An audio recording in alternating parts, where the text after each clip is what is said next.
Olá, mulher linda! Sabe que edifica o lar.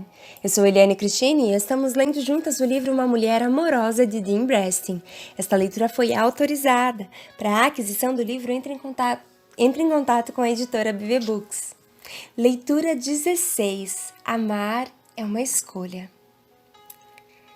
Eu hoje estava pensando a respeito de como começar essa oração e lembrei de uma canção de quando eu ainda era menina, e eu acredito que essa canção ainda é mais velha do que a minha adolescência, mas uma canção que dizia assim: há momentos que na vida pensamos em olhar atrás, é preciso pedir ajuda para poder continuar, e clamamos o nome de Jesus, e Ele nos ajuda a carregar a cruz.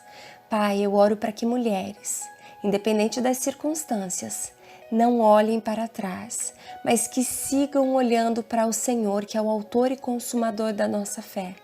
Que elas, a exemplo da mulher de Ló, que quando olhou para trás e havia uma promessa e uma palavra de que não olhasse para trás, para o passado, para a cidade que estava sendo condenada por Deus, ela desobedeceu, ela olhou e ela virou estátua de sal. Pai, em nome de Jesus, nós não fomos chamadas para olhar para trás, nós fomos chamadas para olhar para o Senhor, e a nossa esperança vem do Senhor. Então, minha oração no dia de hoje é que elas sejam impulsionadas no poder do Teu Espírito para continuarem seguindo ao Senhor. Eu oro por mulheres que precisam ouvir essa palavra antes da leitura. Em nome de Jesus, amém. Decidindo sair da sombra de suas asas. Uma figura simbólica repetitiva no livro de Ruth é de cobertura ou asas. Boaz diz que Ruth estava à sombra das asas de Deus como refúgio. Mais tarde, Noemi diz a Ruth para ir a Boaz e pedir para ele cobri-la. Ruth faz isso dizendo: estende, pois, a tua aba sobre a tua serva. Aqui Boaz, como um bom marido, é a figura de Cristo. Deus anseia que estejamos à sombra de suas asas e habitemos lá. Quando decidimos sair da sombra das asas de Deus, ficamos sujeitos a todos os tipos de dores. Geralmente, as consequências passam de nós para a nossa família, para os amigos e até mesmo para as próximas gerações. Quando Elimeleque escolheu Moabe como um lugar de refúgio, quando ele saiu da sombra da proteção de Deus em Belém, as consequências foram severas, não apenas para ele, mas também para esposa e filhos. Um lugar que era para ser de refúgio tornou-se um lugar de morte. Noemi parece disposta a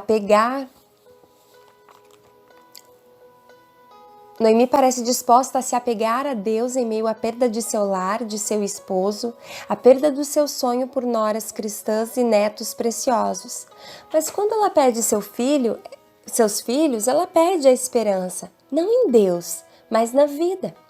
Assim como Jó, ela parece desejar nunca ter nascido. Ela não deseja que seus amigos a chamem de Noemi, mas pede a eles para, em lugar disso, chamá-la de Mara, amargura. Eventualmente, Deus restaura Noemi, mas ela sofre bastante por muito tempo. Quando nós olhamos o texto bíblico de Mateus, no capítulo 23, versos 37, nós tiramos algumas advertências. Ó Jerusalém, Jerusalém, que assassina os profetas e apedreja os que te são enviados. Quantas vezes eu quis reunir os teus filhos como a galinha acolhe os seus pintinhos debaixo das suas asas, mas vós não aceitastes. Capítulo 24 de Mateus ainda, verso 1 e 2 diz assim: então Jesus saiu do templo e ao caminhar, seus discípulos chegaram mais perto dele para lhe apontar as construções do templo. Ele, entretanto, lhe observou: Estais vendo todas estas coisas? Com toda a certeza eu vos afirmo que não ficará pedra sobre pedra, pois que serão todas derrubadas. O princípio das dores. Estas advertências se cumpriram em 70 anos depois de Cristo, quando Jerusalém foi destruída. Historiadores dizem que ouro derretia e fluía entre as pedras, de forma que os exércitos invasores literalmente afastavam uma pedra da outra. As consequências da recusa do líder religioso de ir à sombra das asas de Deus afetaram não apenas eles, mas os que o seguiram e gerações vindouras.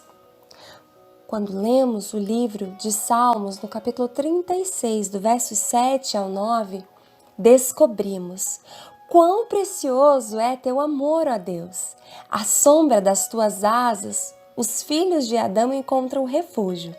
Eles se banquetearão na plenitude da tua casa. Tu lhes saciarás a sede com as águas puras do teu rio, do Éden, pois em ti estás a fonte da vida. Graças à tua luz somos iluminados. No texto bíblico de Salmos, capítulo 57, versos 1, diz assim: de acordo com a melodia do hino de Davi, quando fugiu de Saul e abrigou-se numa caverna. Tem misericórdia de mim, ó Deus, tem piedade de mim, pois em ti minha alma encontra refúgio. Eu me refugiarei à sombra de tuas asas, até que passe o perigo que me persegue. E ainda no Salmo 91, podemos ler esse tão famoso e especial capítulo que fala a respeito de aquele que vive na habitação do Altíssimo e descansa à sombra do Todo-Poderoso, desfrutará sempre da sua proteção. Sobre o Eterno declara: Ele é o meu refúgio e minha fortaleza, o meu Deus, em quem deposito toda a minha confiança. Ele te livrará do laço do inimigo ardiloso e da praga mortal. Ele te cobre com suas plumas e debaixo de suas poderosas asas te refugias. Sua fidelidade é escudo e armadura. Não temas o terror que campeia na calada da noite, tampouco a seta que procura seu alvo durante o dia. Não temas a peste que se move sorrateira nas trevas, nem o demônio que devasta ao meio-dia. Ainda que caiam 1000 ao teu lado e 10.000 à tua direita, tu não serás atingido. Somente teus olhos perceberão e contemplarão a retribuição destinada aos ímpios. Porquanto afirmaste: o Senhor é o meu refúgio, e fizeste do Altíssimo a tua morada. Nenhum mal te alcançará, desgraça alguma chegará à tua tenda. Porque a seus anjos Ele dará ordens a teu respeito, para que te guardem em todos os teus caminhos. Com as mãos Ele te sustentarão, para que jamais tropeces em alguma pedra. Poderá pisar sobre o leão e a víbora, pisotearás o leão forte e as serpentes mais vil. Porquanto Ele me ama, eu o resgatarei, eu o protegerei, pois este conhece o meu nome. Sempre que chamar pelo meu nome, hei de responder-lhe, estarei sempre com ele, nos momentos mais difíceis, quando enfrentar tribulações, eu o resgatarei e farei que seja devidamente honrado. Eu o contemplarei com vida longa e lhe revelarei a minha salvação, assim diz o Eterno. As bênçãos aqui prometidas não são para todos os cristãos, mas para aqueles que vivem em íntima comunhão com Deus. Cada filho de Deus olha para o santuário interior e para o propiciatório, ainda que ninguém habite no lugar santo. Eles correm para ele a todo o tempo e curtem abordagens ocasionais, mas eles não residem habitualmente na presença misteriosa. Nenhuma sombra pode ser comparada à proteção da própria sombra do Senhor. Comunhão com Deus é segurança. Cada vez que nós escolhemos pecar, nós saímos da sombra do Altíssimo, pois o Senhor não pode nos seguir em direção ao pecado. E aí a autora nos pergunta: existe uma área da minha vida, da sua vida, onde você está escolhendo pecar, onde você continua buscando o pecado, onde você tem insistido no erro, onde você já sabe que é pecado, mas você tem decidido dissolutamente todos os dias por essa escolha? Como isso afeta a sua vida? Como isso afeta aqueles a quem você ama? É muito importante te lembrar que Deus não pode nos seguir em direção ao pecado. Nós só estamos debaixo da proteção, da sombra do Altíssimo, quando estamos debaixo de suas asas, quando decidimos ter uma vida que obedece aos princípios da sua palavra. Uau, que bênção, que livro maravilhoso. Eu não sei se você já percebeu, mas essa leitura é uma leitura muito mais um estudo bíblico, uma jornada realmente de conhecimento, é uma série de estudos bíblicos para mulheres. E eu tenho lido de uma forma em que você consiga compreender que não é somente um estudo, mas que é uma jornada de edificação e de busca. Então, algumas perguntas eu dou alguma ênfase maior, outras eu coloco o texto bíblico para que não seja exaustivo, mas para que você receba palavras de edificação. Esse livro é totalmente pautado no conhecimento bíblico.